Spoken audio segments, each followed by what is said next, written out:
been a while since we've last spoke, and something's gone missing.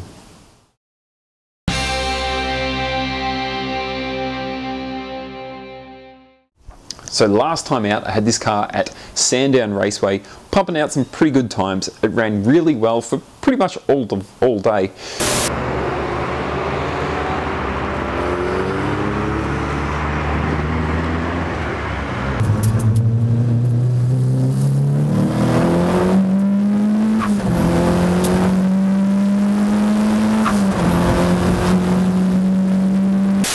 Until towards the end of the day, there was a big loud clunkety noise coming from under the bonnet, and at first I wasn't sure. I was a bit worried that it was perhaps something in the engine, and well, it was, although in the end it sounded like it was an exhaust leak, and so the turbo and the manifold and things is now all removed because it needs to get a bit of a repair and a bit of an upgrade.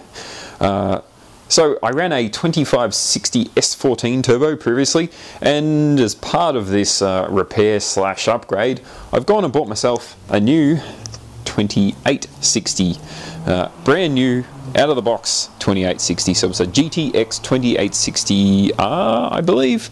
We've also got a new manifold to attach all to the car, and I'm going to have to do a bit of pipe work as well. Also, we'll need some exhaust changes to make this work, but we'll work that out later. So hopefully most of the plumbing, so coolant lines, oil lines and things, will still work as they were before. I'll be able to reuse what I had. I'm going to have to redo some of the intake work, so that's why I've got this 3-inch alloy tube here to go into the turbo, and also some of the work that comes out and into the intercooler. So there's a bit of work to do to make it all fit and to fit it all up, and so stay tuned, that'll come up in a future episode.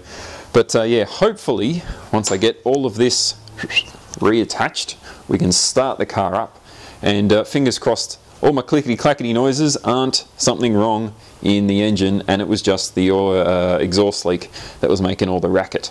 By the way, while I've got you here, check out my new coil pack bracket design. Really happy with how this is looking. More or less the same as the previous one in terms of positioning and coil pack and ignition lead choice, but the bracket design, simpler to make, cheaper to make, looks much neater, really nice and sturdy. They are really well attached to the car. I'm really happy with how they're performing. Anyway, nonetheless, hopefully the new exhaust system will fit up okay here. I'll have to go and mate it up with the exhaust, which is all the way down under there. So there'll be a bit of welding to do there. Hopefully the catch can isn't going to be in the way. I do think it might be. I may end up having to move that or modify it or something, because I'm not so sure that the dump will fit. The new turbo sits a bit higher, or the new turbo and the manifold sits a bit higher than the old one, which is quite low. So we're going to have to do a bit of work, but that's okay. That's part of life, and fingers crossed this will be more reliable, better performance, although not too much more power because the engine can't really handle that as it is. It's just an OEM stock block. I haven't built the bottom end or anything, so we're sort of limited to give or take around 200 kilowatts at the most for a reasonably reliable track car.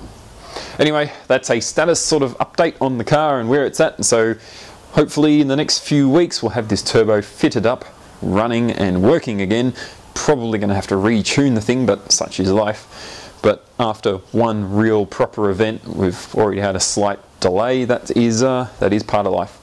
Anywho, thanks for watching. Stick around for future episodes where we get to work on fitting this all up. Thanks for watching. We'll see you next time. It ran really quite nice for fucking birds.